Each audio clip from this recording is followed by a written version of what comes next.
बिस्मिल्लाहिर्रहमानिर्रहीम। अस्सलाम वालेकुम नादरीन, आप यूट्यूब चैनल देख रहे हैं। मैं इमरान खान हूँ। नादरीन, मूनसून का एक नया स्पेल आ रहा है पाकिस्तान में और ये ज़्यादा बलाई इलाकों में है, तो जितने पाकिस्तानी हैं उनसे गुजारिश है कि ज़रा एहतियात करें।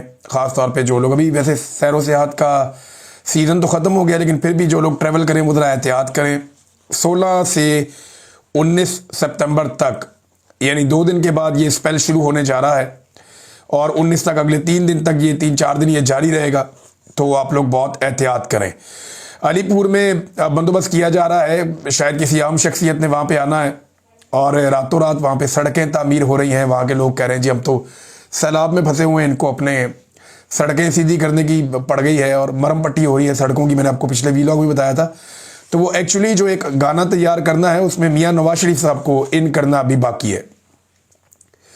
अब नवाज शरीफ साहब की कोई पुरानी वीडियो निकाल कर लगाई जाएगी या उन्हें दोबारा नए सिरे से सैलाबज़दा इलाकों में लाया जाएगा। बहरहाल नवाज शरीफ साहब की एक एंट्री अभी करवाई जाएगी और उन्हें पहुंचाया जाएगा किसी सैलाबज़दा इलाके में, ताकि एक जाली स्टेज बनाकर वहाँ पे लोगों को इकट्ठा करके नवाज शरीफ साहब को मौका दिया जाए कि वो लोगों से बातचीत करें। तो ये एक तरह की रीलॉन्चिंग होगी मियाँ साहब की। तो अलीपुर में कुछ बंदोबस्त किए जा रहे हैं, मे भी मियाँ साहब आएँ, हो सकता है वो वहाँ पे ना आए, मरीम नवाज पहुँचे या कोई और वहाँ पे पहुँचे, या शहबाज शरीफ किसी बैनुल-अक़वामी शख्सियत को लेकर पहुँच जाएँ पैसे इकट्ठे करने के लिए। लास्ट टाइम आपको याद है ये अक़वाम मुत्तहिदा के सेक्रेटरी जनरल को लेकर आ गए थे कि जनाब देखिए हम तबाह हो गए, बर्बाद हो गए, सब लुट गया, ख़त्म हो गया। फिर इनको जो पैसा मिला वो पैसा भी इन्होंने सैलाब मुतासरीन के ऊपर खर्च नहीं किया। ये एक बंद की मैं तस्वीर देख रहा था, ड्रोन से तस्वीर बनाई हमारे एक दोस्त ने, बड़ी दर्दनाक तस्वीर है। पूरा एक बंद है, दोनों तरफ उसके पानी है और लोग ऐसे उसके ऊपर भरे हुए हैं। एक क़यामत सुगरा का एक मंजर है, खुला आसमान है, ख़वातीन रो रही हैं, बच्चे रो रहे हैं, बड़े बड़े जवान जो हैं वो बिलक के रो रहे हैं, परेशान हैं कि हम जाएं कहाँ पे। इतनी बेबसी है लोगों की, और हुकूमत जो है वो सिर्फ एक मखसूस बंद के इलाके में वहाँ जाती है, एक ख़ास एरिया पहले सेलेक्ट किया जाता है, वहाँ पे इंतज़ामिया पहुँचती है, सिक्योरिटी सारा बंदोबस्त हो जाता है, फिर हुकूमत के लोग पहुँचते हैं, वो वहाँ पे अपनी टिकटॉक बनाते हैं और निकल जाते हैं।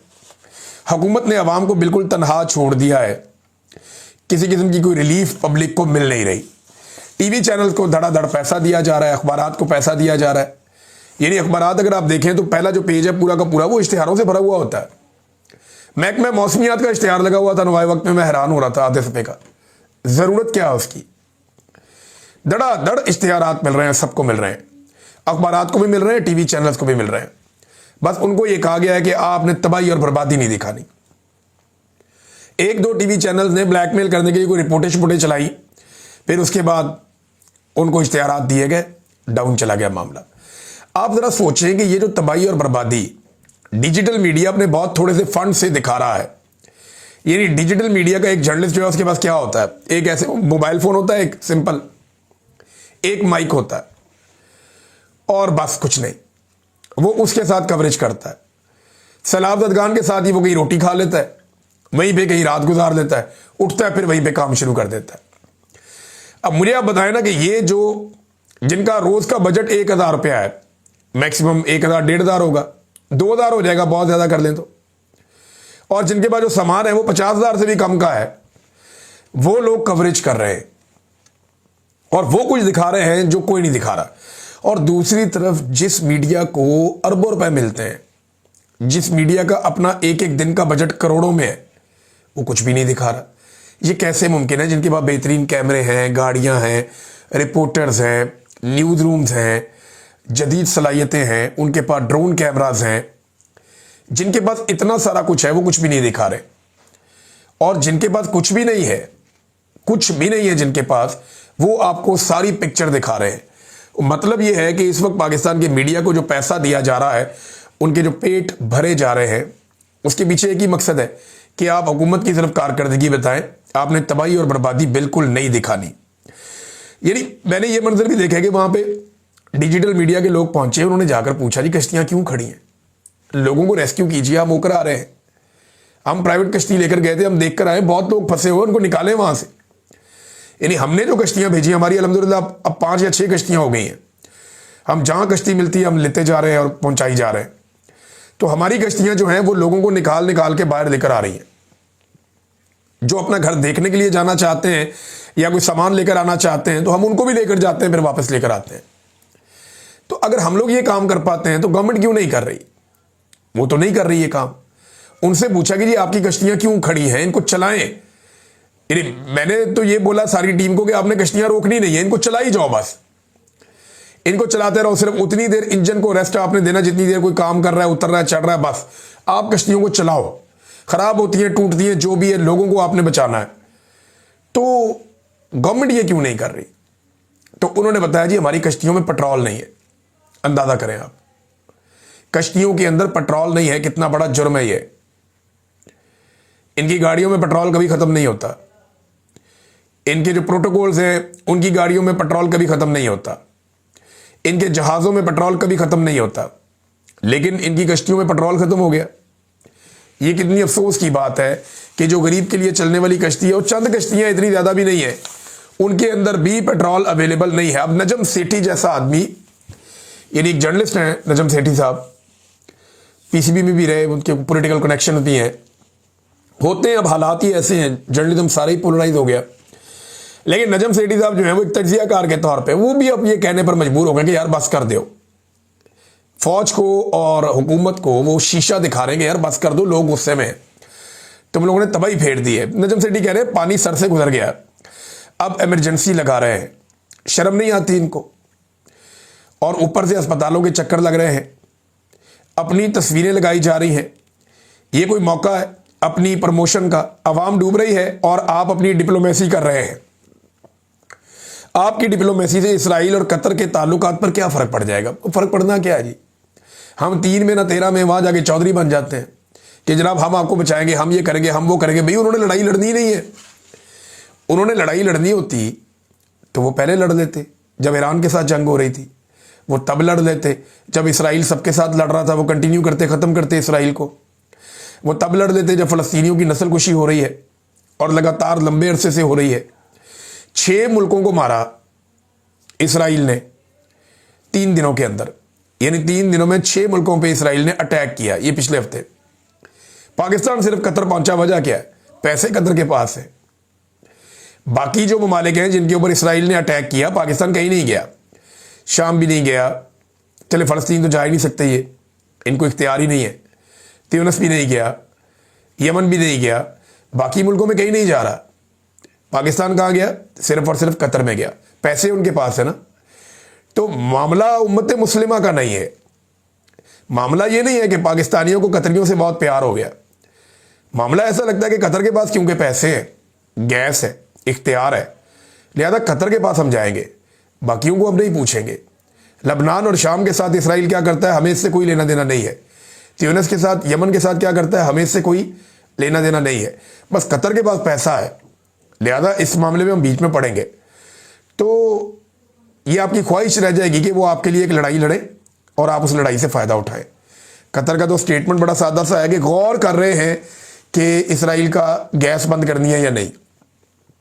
अभी भी वो गौर कर रहे हैं, तो वो अपने फ़ायदे और नुकसान को जानते हैं, आपसे बेहतर जानते हैं। कभी वज़ीर आज़म पहुँच जाता है, कभी आर्मी चीफ चला जाएगा, अब कभी वो चला जाता है, क्या नाम है, डिप्टी वज़ीर आज़म चला जाता है, वो पहुँच गया। तो ये तो नाज़रीन पाकिस्तान के हालात हैं और मुँह कोई लगाता नहीं है। सदर पाकिस्तान ऐसे हालात में पहुँच गए जनाब, चीन चाइना के दौरे पे, पहले वो लंबा चौड़ा वफद लेके पहुँच जाते हैं, पीछे से जनाब उनका बेटा और बेटी भी पहुँच गए एक प्राइवेट तैयारे में, एक निजी प्रवास के जरिए से। पूरे जहाज में कोई नहीं, ये बहन भाई अपना प्रोटोकॉल लेके ये भी पहुँच गए, शंघाई पहुँच गए अपने वालिद के पास। फैमिली टूर बनाए हुए हैं नाज़रीन इन्होंने, अवाम का पैसा लग रहा है और फैमिली टूर बने हुए हैं। ये अपनी लाइफ इस वक्त फुल इंजॉय कर रहे हैं। वजह यह है कि मिलिट्री एस्टेब्लिशमेंट को इन्होंने फंसा लिया है। ये जानते हैं कि इमरान खान मिलिट्री एस्टेब्लिशमेंट को कान पकड़ा देगा और मिलिट्री एस्टेब्लिशमेंट इमरान खान से सहमी हुई है। लिहाजा यही मौका है हमारा कि हम जो मर्जी लोशे करें, हमें ना एस्टेब्लिशमेंट छेड़ सकती है। अवाम में तो वैसे ही हमें वोट नहीं डाला तो उनकी क्या औकात है। दूसरा, हमें पूछने वाले इस मुल्क में कोई नहीं है, अदालत हमने काबू कर ली है, चलो मौजा करिए। ये तो मौज मस्ती में लगे हुए हैं। दूसरी तरफ देखें ना, एक खानदान है वो मरी जाके बैठता है, वो पुलिस सारी पंजाब की मरी पहुंच जाती है।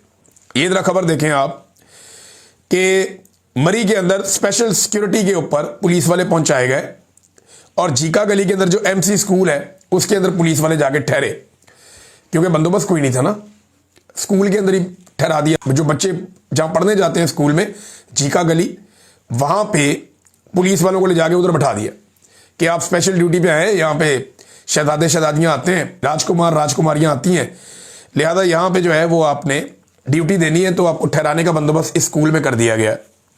अब वो आर्जी तौर पे स्कूल में पुलिस वाले आ गए, बच्चे सुबह स्कूल पहुंचे तो पता चला जुम्मे वाले दिन छुट्टी है, जाओ स्कूल में जगह नहीं है, पुलिस बैठी हुई है।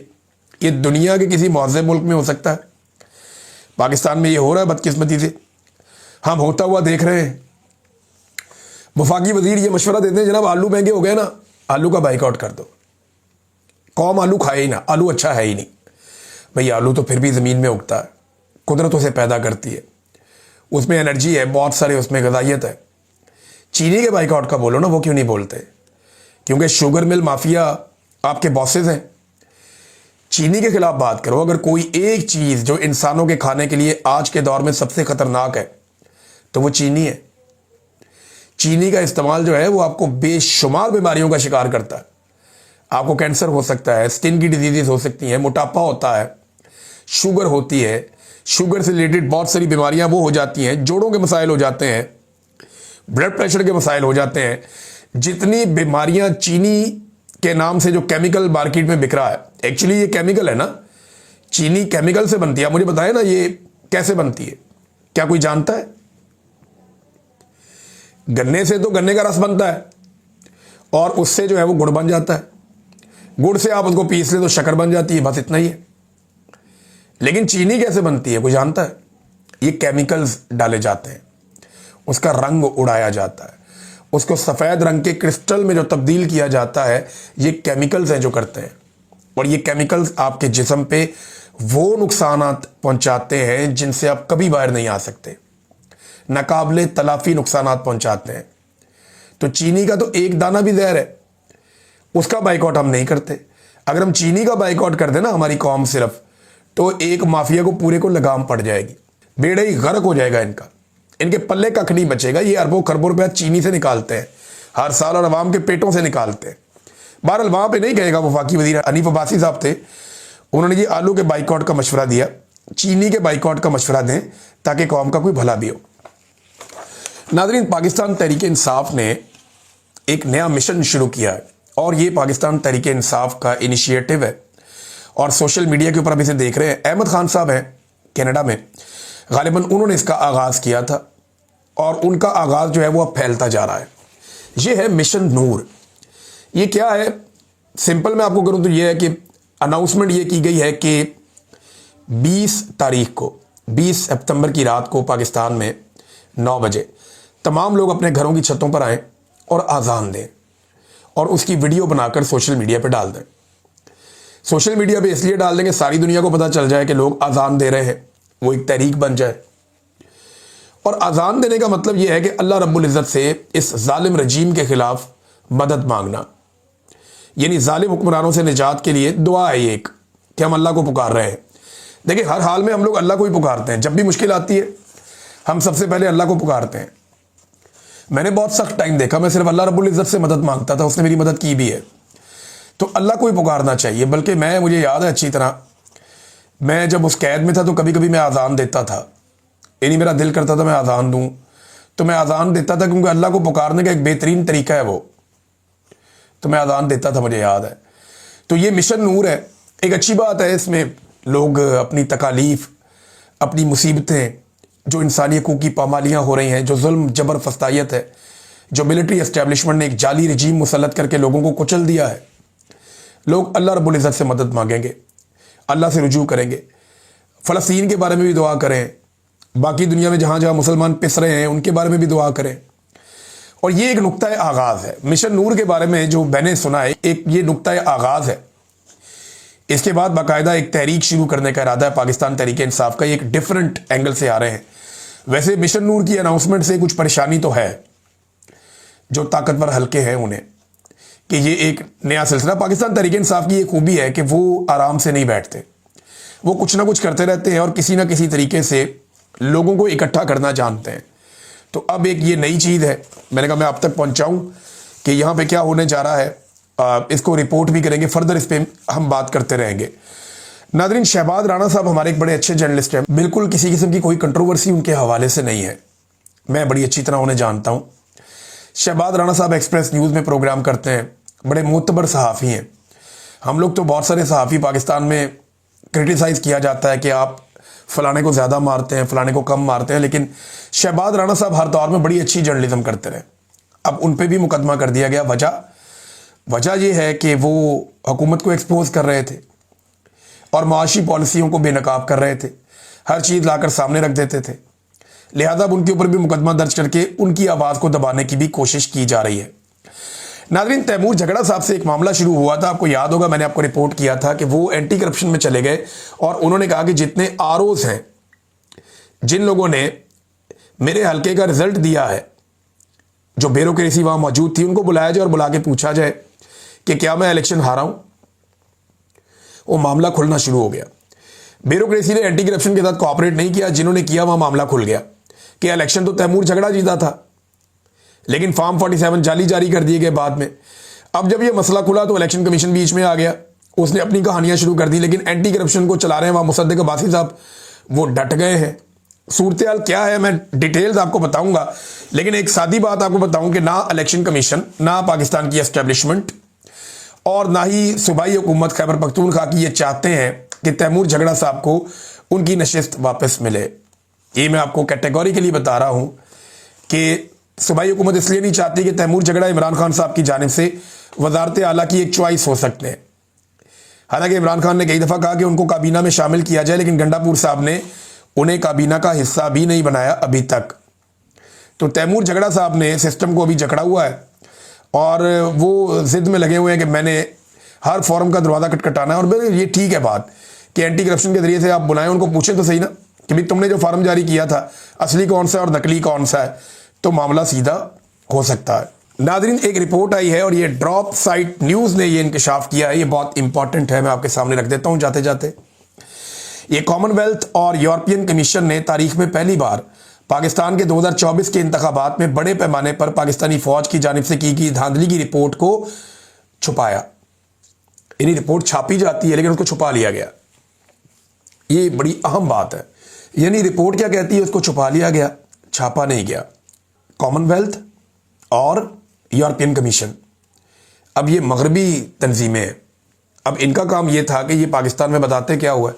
वो रिपोर्ट क्या कहती है, अब ये इंकशाफात सामने आए हैं और ड्रॉप साइट न्यूज़ ने इंकशाफात किए हैं। वो बताते हैं कि 2024 के इंतखाबात में बड़े पैमाने पर धोखाधड़ी हुई, जिसकी वजह से मिलिट्री एस्टेब्लिशमेंट की हमायत याफ्ता पार्टियों को अवाम की मर्जी के खिलाफ हुकूमत दी गई।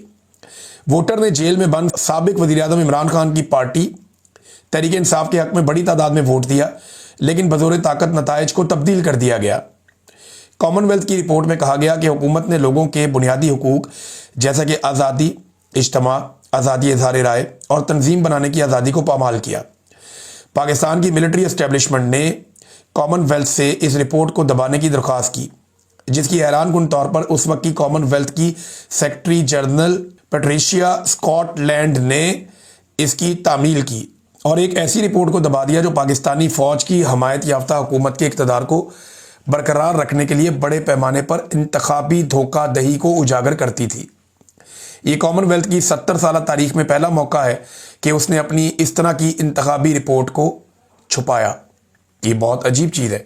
कॉमनवेल्थ सेक्रेटेरिएट की रिपोर्ट को 8 फरवरी 2024 इंतखाबात के चंद रोज़ बाद शाया होना चाहिए था, लेकिन ये आज तक कॉमनवेल्थ की वेबसाइट से गायब है।